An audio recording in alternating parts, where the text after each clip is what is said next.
The headlines: as the number of dead exceeds 40,000 in Turkey and Syria, more aid's promised for the survivors of last week's earthquakes.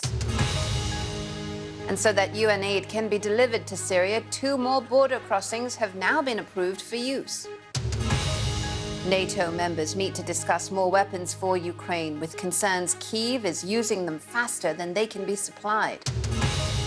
Republican Nikki Haley enters the US 2024 presidential race in a challenge to Donald Trump. And scientists in America say they may have developed a drug for use as contraceptive pill for men.